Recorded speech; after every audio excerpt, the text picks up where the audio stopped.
All right, welcome back to the Off the Record podcast. We are this week with St. Mary's football coach Tony Franks, the Northern California champions. They play Cathedral Catholic of San Diego for the Division I AA state title at 8 p.m. on Friday at Sacramento State.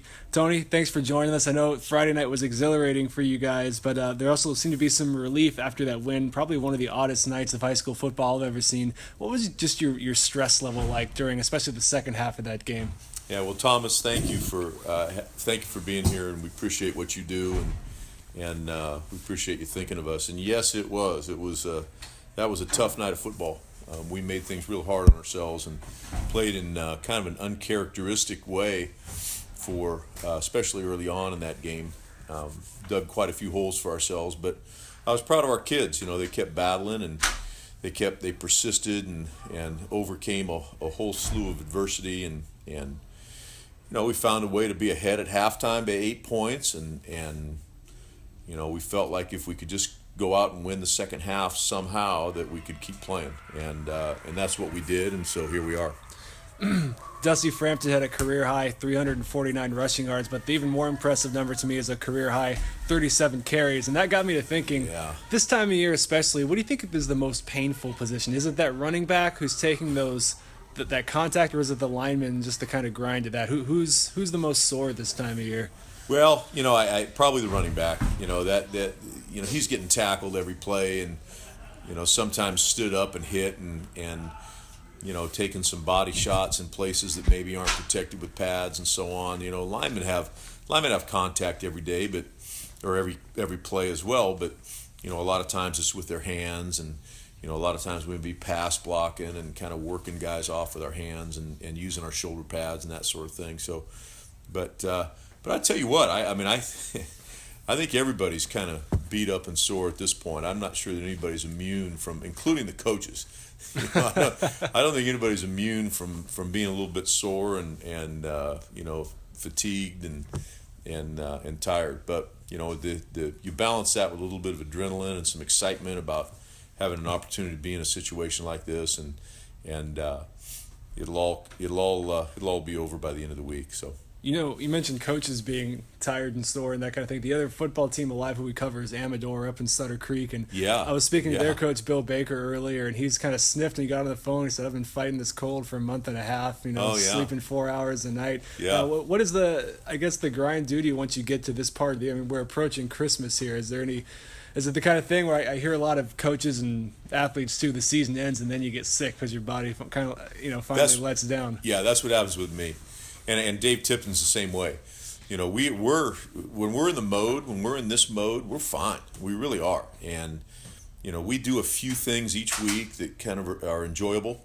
We get together as a staff on Wednesdays and kind of relax a little bit after we've done most of our heavy work, most of the Monday, Tuesday, Wednesday work. We try to make our Sunday nights special, especially the last few Sunday nights. We've had a toast. And we've kind of really tried to do a few special things with our staff during that time, just to kind of recognize that, hey, it's, there is time to kind of catch your breath and look up and enjoy the things around you that are going on and how special it is, first of all, to be in this situation, to be playing at this time of year, but you get in the grind mode and you can stay in it for a good long while, and then when that ends, boy, at least me, I'm a horrible adjuster that way, and I'll freak out and I'll get sick and go in the tank for a few weeks, and then by the first of the year I'll pull myself out of it. So yeah. I noticed that you mentioned Coach Dave Tipton is the defensive coordinator. He has a thing where I always see him before games when you guys are kind of getting ready. He kind of stands outside the Chase Center of the locker room. He kind of looks at the field, soaks it in. And I saw him there last week before the bowl game. Was talking to him for a second. He said, "Man, these guys have been on it for a long time, been playing for a long time." Yeah. This time of year, as you try and keep your conditioning and try and keep that strength that you built in the weight room, how do you kind of counterbalance that with recovery? Which I feel like as time goes on, scientists and sports professionals are realizing that's as important as anything else. I did a story on one of the America's best marathon runners once, and he said the dumbest thing about earlier in my career is I tried to grind myself into the ground, and over time I learned that you have to rest and relax and preserve yourself. How do you guys balance those two things? Well, I think it's it's part science and part art form. You almost have to feel what the right thing to do is for your team, and feel how guys are responding, and what their energy level is, and what their emotional, how full their emotional tank might be at any given time, and how their legs are, and it is tough. It's a tough balancing act to be able to do the things that you need to do and not back off so much that you lose, your focus or your intensity level. But yet at the same time, you do have to recover, and so we build that into our practice. We build the less the less intensity, the less contact, the less certainly conditioning and those sorts of things are reduced dramatically at this time of the year. But the drills that we do are the same. So we maintain that process, but we just do it in a little bit of a different way, and hopefully allow for enough recovery as the week progresses that by the end of the week we're in the best shape that we can be in to be able to play the game. So I know you went to St. Mary's. You grew up around here. What were you like as a kid, kind of growing up? I did, yeah. I grew up over on Cleveland Street, just off of Pacific Avenue, and went to El Dorado School as a youngster. Went to Daniel Webster Junior High, and then enrolled in St. Mary's. My mom had graduated from St. Mary's, so she was an alum, and it felt like that would be the place for me to be. So I entered St. Mary's as a sophomore, and started playing football at that point. Getting involved in sports. I did football, and I wrestled my sophomore year, and then did track. So I was a two-sport athlete in high school. I did football and track, and then I ended up doing that in college also. I went to UC Davis and out of St. Mary's and competed in football and track and field. What position football did you play in high school at UC Davis? I was a tackle. I was an offensive tackle in high school, and I was an offensive guard up at Davis, and I was a discus thrower on the track team. Yeah, you did wrestling. That's a combat sport. We've done a story before about your grandfather, who was an Olympic boxer. Yeah. What was your impression of the guy? And I was surprised to hear that you haven't brought him up to your team before. That seems that perfect kind of motivational figure. Have you intentionally not brought him up, or is it just kind of you haven't really thought about it? No, I haven't. No, it hasn't been intentional at all. In fact, I did talk about him a little bit. We were talking about national anthem procedures, and and about our flag and patriotism, and and the issues that were kind of in the news recently, and that kind of surrounded that, and I just shared with him the story of my grandfather, who was a former Marine. He was in the Marine Corps, and earned a Purple Heart, was shot in the neck on the island of Saipan, and and that whole thing is it's really dramatic. I mean, it's just amazing what what people went through and what people did so that we can live the kind of lives that we live now. And and I remember at his service, it was it was a Marine Corps service, it was a military service, and they had a flag over his casket, and the Marine Corps folded it up and presented it to my grandmother, and it was it was really, and she still has it. It's really dramatic and very meaningful. So that I just try, I shared that story with my team about how, for a lot of people, those kinds of things have a great deal of meaning, and are really, really strong and powerful, and a great historic meaning. So we'll address the issues that we have, if there are issues with concerns about, how folks might be treated and that kind of thing in a different way. And so I just, we talked about that, and I talked. I think there was one point a few years ago, and I talked about his Olympic path. He's a tough kid. Growing up when boxing was a sweet science. It was a little bit of a different sport, I think, than it is now, and a lot of young men were involved in that. St. Mary's High School had a boxing club, in fact, at one point, and as a lot of schools did, and so. Yeah, some of those types of things have been shared, over the years. You mentioned talking about just the flag and your procedures as a team. You happen to have a very wonderfully diverse team, a lot of white players, black players, Polynesian, Hispanic. If you had a young black man on your team say, Coach, I respect the flag, I respect the military, but I do feel that people of color have been mistreated, whether it be by police incidents. What would your response? I don't know if this has happened, but what would your response be if he said, Coach, I really feel like I'd like to kneel, or I'd like to do something else that directly involved it, knowing that he came to you in kind of a calm and mature way. What would your response to that be? I think those concerns are real. I think my first response would be to validate that concern and not in any way, shape, or form dismiss those concerns, because I think they're real. And I think those issues are very pertinent and very important, and I think they're pertinent for our young people, to grapple with. These young people are kind of dealing with, well, what is right, and it is, they're very aware of of how people are treated by not just police people, but we have to be aware of how we all treat each other. And the beauty of the thing is that, and the tremendous power that we have within a football program, is we can address those issues. We can address those issues on a daily basis, because you're exactly right. We have a tremendously diverse locker room full of tremendously diverse people from all different shapes and sizes and intellects and backgrounds and socioeconomic status and the whole thing, and it's all very different. And that's the beauty of the whole thing, is you have all these different sorts of people coming together with a common cause.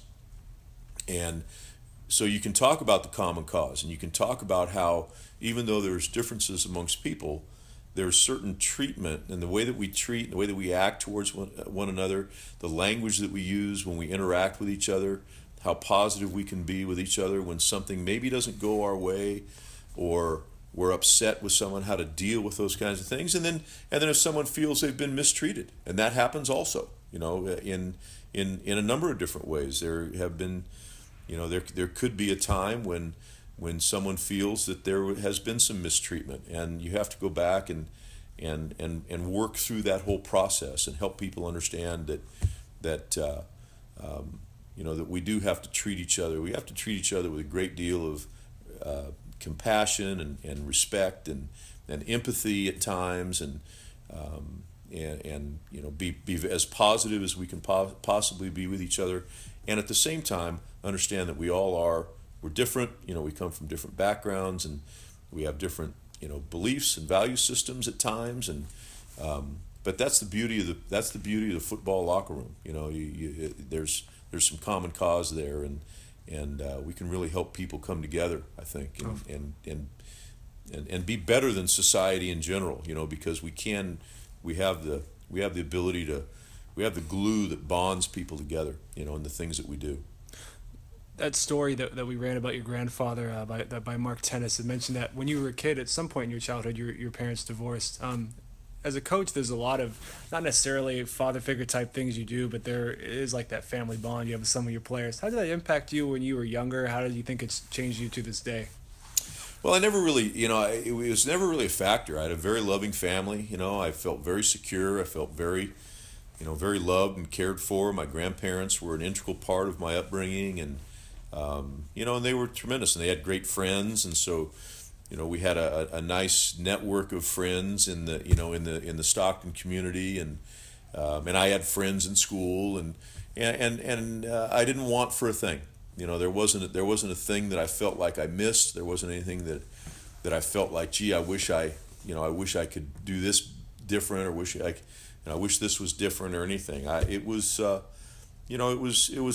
terrific, and it was because I really felt like that people cared about me, and there was a great deal of support from my mom and from my grandparents, certainly, and my mom didn't remarry until after I went away to college, so I got to know my stepdad as a terrific guy, and a little bit later in life, after I was kind of been out of the house, and we never had to grow up together, and didn't have to deal with any of those issues of being around the house every day that maybe sometimes strain a relationship, but we didn't have to deal with that. But so it was fine, and sports was part of that.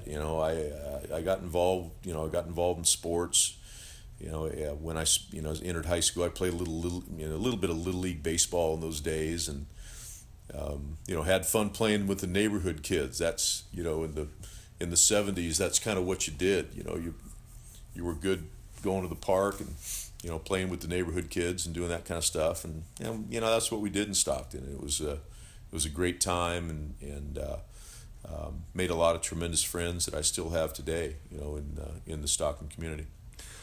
These days in high school football, such a big part of it is the construction of feeder programs and how well they do and the consistency the kids have. And you see these players who might have been part of the San Joaquin Junior Rams or Northwest Trojans, whatever they are, for years and years.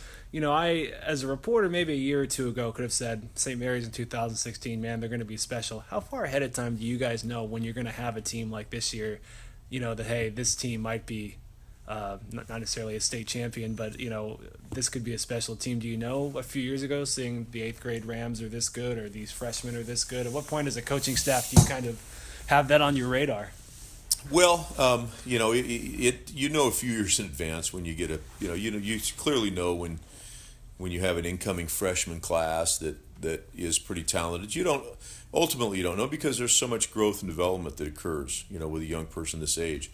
One of the things that we're striving to do is develop some consistency. We don't like to not be up and down.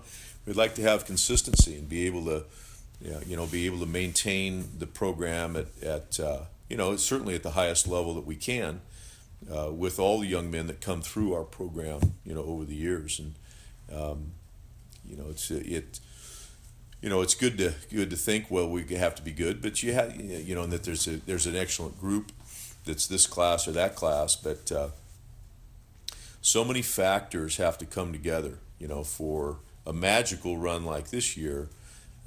There's just so many moving parts in this whole thing, and they really all the parts have to kind of come together, and everything has to line up, and you need a little good fortune along the way, and a lot of hard work by a lot of really good people to be able to get this kind of a thing done.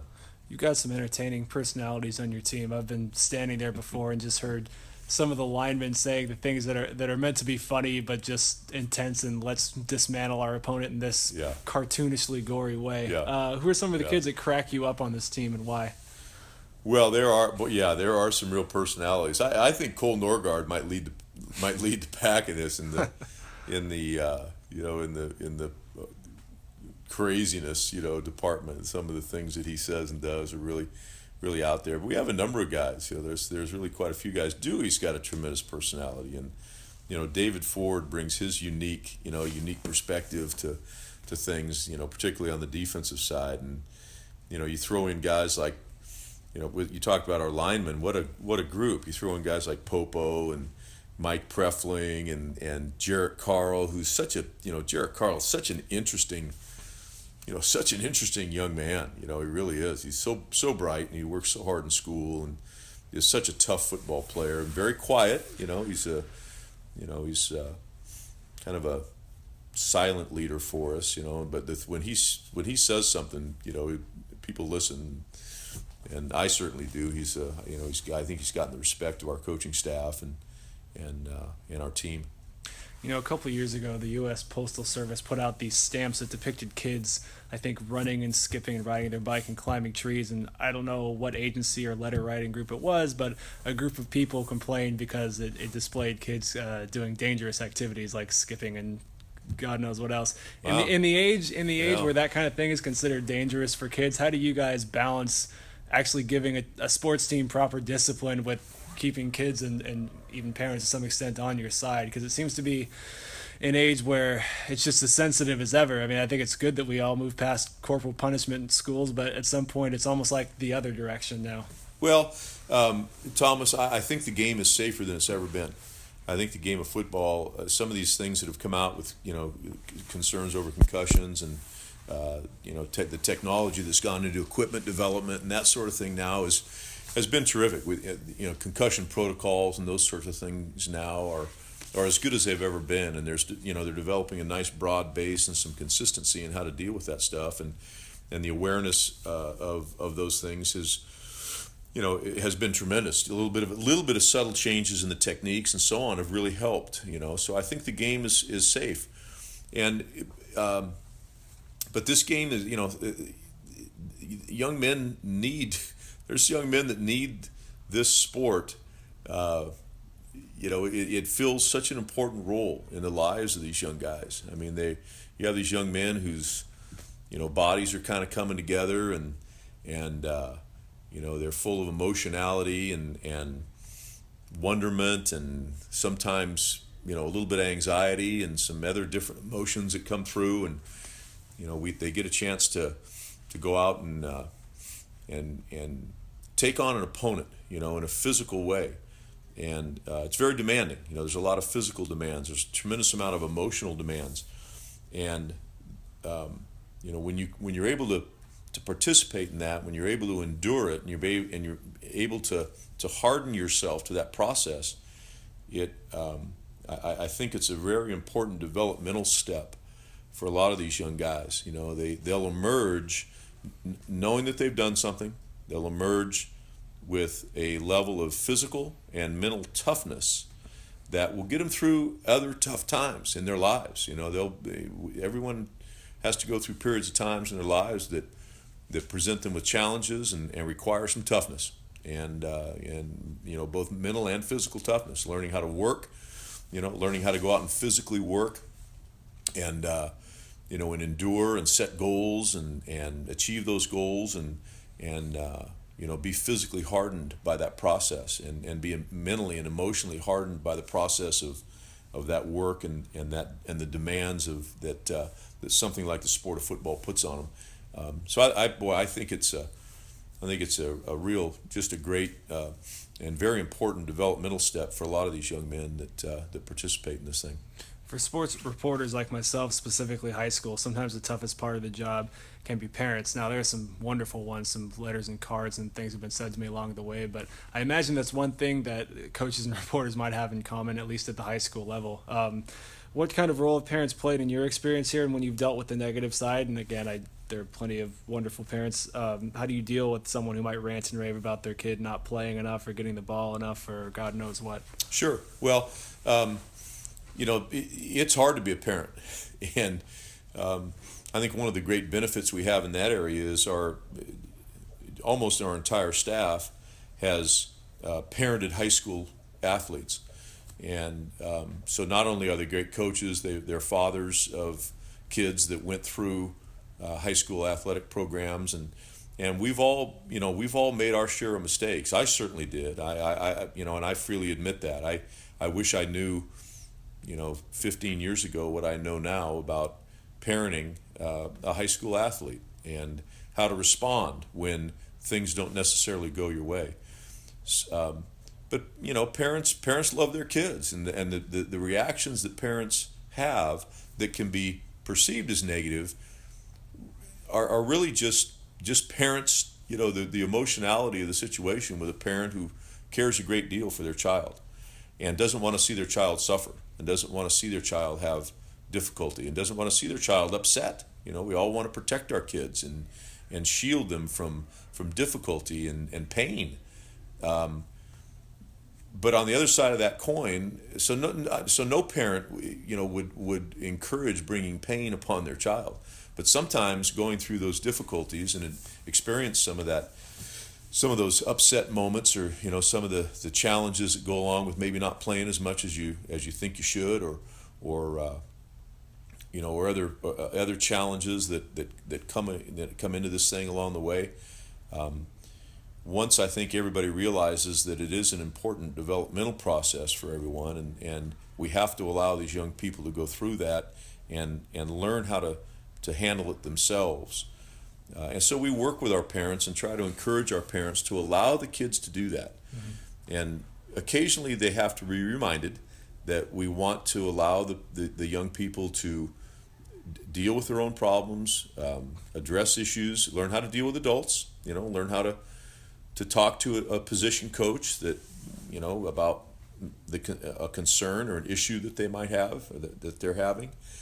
Or talk with me, about a concern or an issue that they're having, and the process of learning how to do that. It doesn't necessarily come naturally for a lot of young men, but if they're given the opportunity to learn how to do that, it 99% of the time will solve most of these problems, most of the issues and most of the difficulties that, or perceived issues and perceived difficulties, can be handled with some good communication between the young man and the coach, and then if necessary the parents. And sometimes problems are unsolvable. The ultimate issue, the ultimate bottom line sometimes just can't be reached. But I think once everybody understands that we're all in this together, we're all in this for the growth and development of these young men.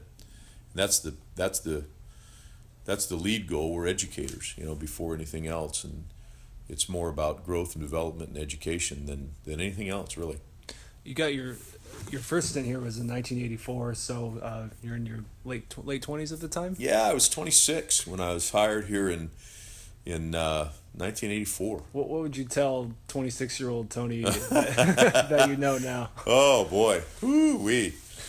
Well, I had all the answers when I was 26. So every question that came up, I had an answer for. And then at some point along the way, and it was a while back, I'm not sure how far back it was, but I realized that there were very few things I could answer. That that the answers were not what they seemed.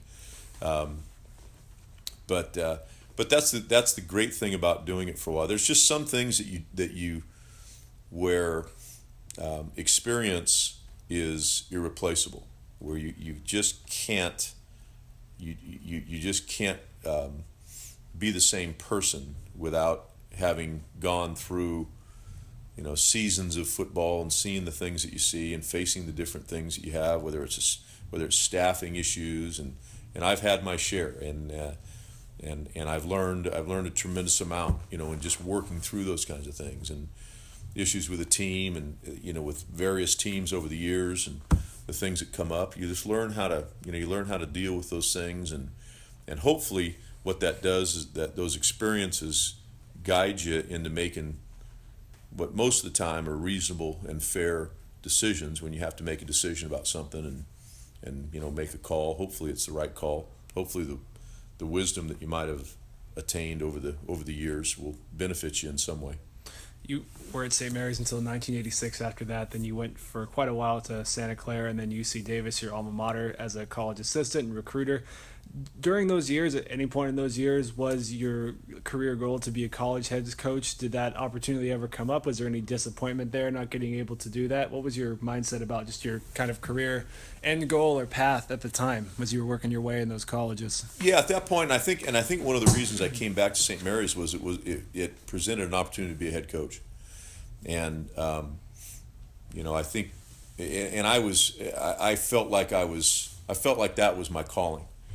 And while I enjoyed my time at all those places, I enjoyed my time at University of the Pacific. I was there for a short time with some terrific coaches, including Pete Carroll. Pete Carroll was on the staff that spring that I was there in 1984 as a young, volunteer outside linebacker coach. Guys like Ed Donatel and Brad Seeley, who've coached in the NFL for a long time, were on that staff. The late great Bob Cope was the head coach of that team. Those are a lot of guys around Stockton know those guys. That they were on those teams and a part of that. And then my time at Santa Clara and my time at UC Davis. Santa Clara with Terry Malley and the staff that he had there, and all the players that we had go through there. And then of course for 12 years at UC Davis with Jim Soker always around, and then Bob Biggs and Bob Foster, who actually hired me back. He was the head coach when I went back to coach the offensive line there. Those were just fantastic opportunities. It was great. Those were great staffs. Those were terrific schools to be at, to work at, and with great student athletes. I've got just nothing but wonderful memories of all those people and those times and so on. But there kind of reaches a time where it's like I want to grow through this thing. And at the time at Davis, everybody was I was kind of like fourth man on the totem pole, and everybody was kind of locked in there and locked in for the long run. Davis in those days was a place that you went to and you stayed, and you spent your career, you retired there, and that's what those guys did. Bob Biggs retired. He's still up at UC Davis, and Lou Bronson is still there, and a lot of those guys are still around. So when this opportunity at St. Mary's opened up, I thought, yeah, I would. This is an opportunity to run a program at my alma mater. I saw the potential here. Steve Town had done a tremendous job of getting this program going in the right direction, and it just seemed right. It seemed like things were going in the right direction. Steve had done a great job, and things were ready here. We were ready to come down here, and my 4 kids were, our oldest was in the 8th grade at that time, so he was going to enter high school, and it was a terrific decision to come here, and I had a chance to be here through all 4 of my kids being high school kids, and coming through St. Mary's High School and being graduates of St. Mary's, and it was just tremendous. It was great stuff, and I'm real proud of the work that we've done. And the staff that we have had over the years, and the players that we've developed here and that have graduated from St. Mary's. What would it take to pry you away from St. Mary's these days? Oh, I don't know. People. It's all about. It's not about. It's just about the people that you work with, and it's not a place, or it's not a place or a situation or that sort of thing. I mean, it's about who you're around every day, and who you work with, and if you're comfortable with who you're around, and what you're doing, and who you're working with, those are the most important things. So I don't know. That would be the only thing that could do that would be the right situation with the right group of people. You're playing Cathedral Catholic this week in the state championship game. It's the team you faced in 2008. A tough loss by a field goal in the state finals. Yeah. As you told me before, you're friends with their coach Sean Doyle. How did you guys meet? If you could just tell us a bit about your friendship with him. Yeah, I met Sean when I was recruiting down there. He was at University of San Diego High School at that time. That's what Cathedral Catholic was before it became Cathedral Catholic. Sitting up on the hill, right adjacent to the University of San Diego, and San Diego was my recruiting area, and he was running a terrific program down there at Uni, and so I went by and started to build a relationship with him at that point as a recruiter. First at Santa Clara, because Santa Clara, we got a lot of Catholic school kids, that went to Santa Clara University to play football back in those days.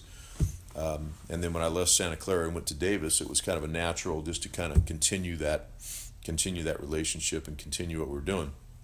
Found out we had an interesting tie between UC Davis and Sean Doyle. Sean's married to Scott Berry's sister, and Scott was a great quarterback for us. Back in the I think it was the late '70s at Davis, and I got to know Scott during my time there at Davis, and still know Scott. In fact, got a note from him this week about how excited he was about the game. And he, in fact, in his text, he mentioned that he thought the first game that we played with Cathedral in that state championship might have been the best football game he's ever seen, and he might be right. That was a phenomenal game, and it's recapped in the story up there on the wall. But so we got to know Sean that way, and then just kind of kept in, through the coaching circles, just kind of kept in touch with him, and met up in '08 down there in Carson, and that was a heck of a thing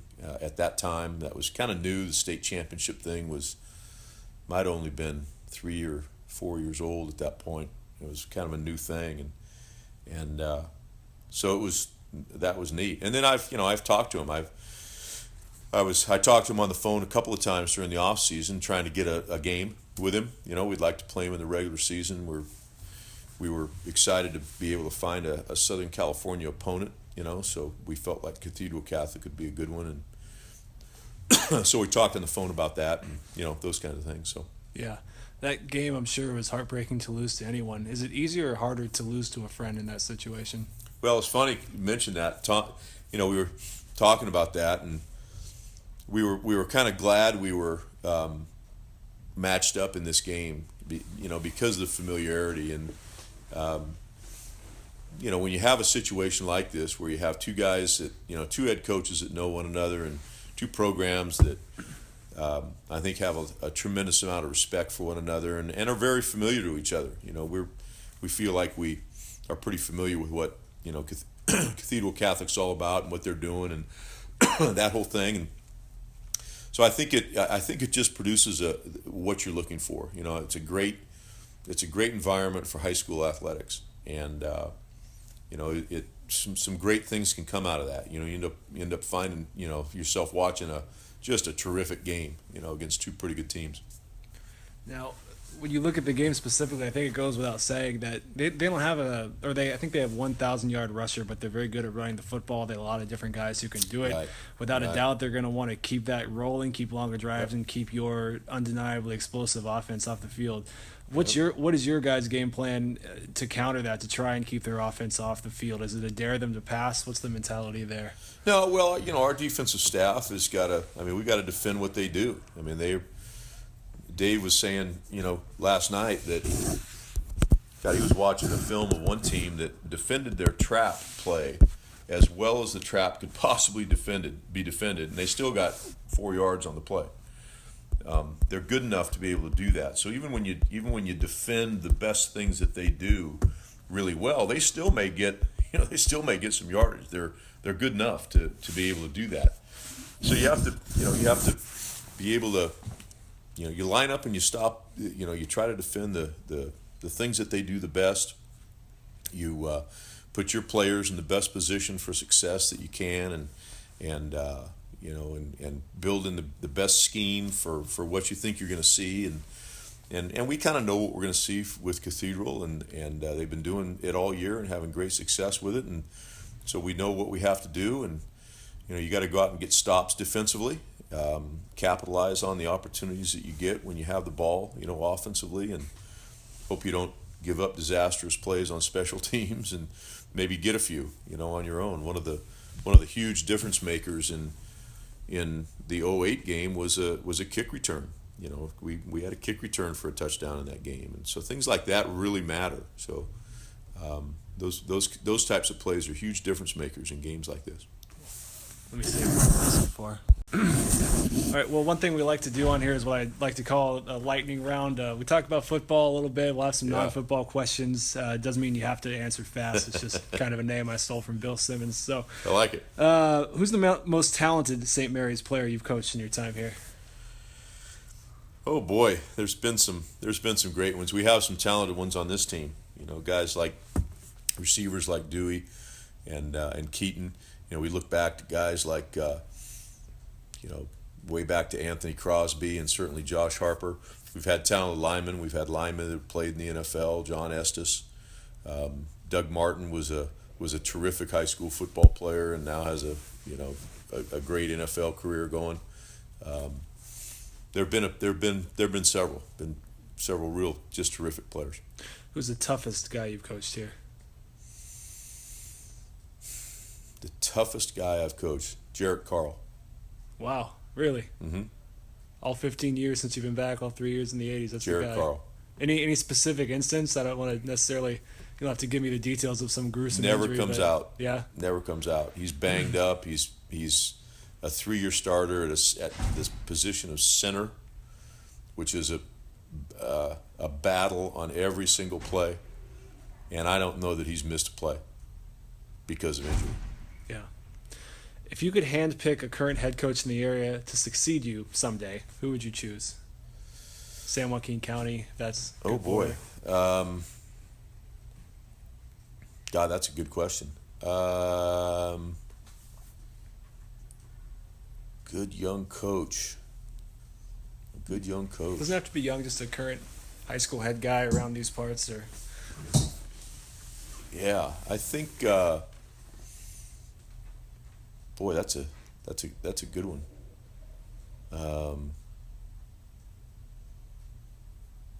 I'd have gone with before he left for Eastern Washington. I'd have probably gone with Troy Taylor up at Folsom. I thought he did a really nice job up there with what Folsom was doing offensively. Yeah. But, Yeah. Hard to tell around here. Yeah. Best football movie. Best football movie. Brian's Song. How about the worst? Waterboy. 90s kids like me take personal offense to that. Yeah. Assistant on your staff who you'd least like to get into a fight with, and before you answer, it has to be Tipton, right? Well, yeah, I would hate to be between Tipton and J.D. Willis. I tell you right now, and I've been between those two guys at various times. So that's a terrifying place to be. J.D. Willis has some fury. He does. Oh, both those guys are absolutely fireballs, and they can summon up some tremendous emotion if they have to. The English language is a big one. If you had one word to describe President-elect Donald Trump, what word would you choose? Intriguing. UOP restarts its football program, calls you tomorrow, offers you $200,000 in the head gig, says you can bring your staff with you, and we're going to rebuild Stag Memorial Stadium. What's your first thought? What's your answer? Let's go. If I can bring my staff, let's go. What if you can't bring your staff? Yeah, then it's a decision. Knowing if I can bring my staff, it's a no-brainer. If I can't, then it's a decision. Well, we spoke about the safety of football earlier, but knowing what we know now about the potential long-term impact of football on a body, possibly mind, I know you have 4 kids. If you had a young son now who wanted to play Pop Warner, would you hold him back any years? Would there be any difference in the way you approached it? No. Like I told you earlier, Thomas, I think the game is safer than it's ever been, and I think it's an important game. It's an important game for for our society. It's an important game that has to be treated the right way. It has to be treasured, and the opportunities and the experiences that these young guys go through together are so valuable. And you really don't have to look any. I mean, I watched the Army-Navy game on Saturday. It's one of my favorite things to do.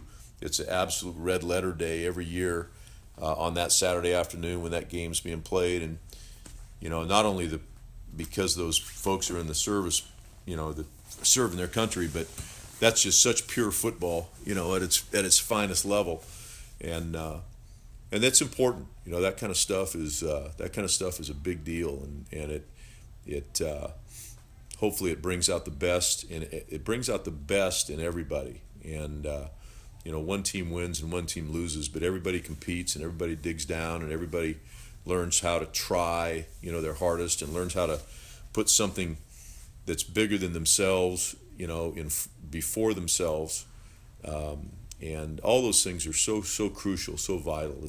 And we can all learn that from participation in this sport. It's the state championship on Friday. Who's winning the game? St. Mary's.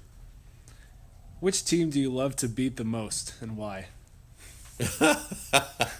The one that we play that week. Not Lincoln? Whoever we have that week. No, Lincoln's a great rival. There's no question. But we honestly don't do things differently based on who we play. So each week's game is the most important game on our schedule. It really is, and we work as hard as we can to play as well as we can any given week, and it really doesn't matter who it's against. And I preach that to our team all the time. It doesn't matter who we play. We have to play the way we play. And so the opponent is there, but they're important because they're going to line up against us. But what's important is what we do. And so there's a certain, I guess, in a certain way, you almost have to minimize the opponent and maximize the process that you go through as a team to perform your best. You prepare to the extent that you're ready for what they do and that sort of thing, but it's not like, okay, it's Lincoln, so now we're really going to try. It's not that way at all. Or it's somebody that we don't really know that much about, or it's Freedom High School. We've never played Freedom before. So do we have to try this week, Coach, or no? We play the way we play every week, and we try to play as well and as hard and as hard and as well as we can every week. Doesn't matter who we play.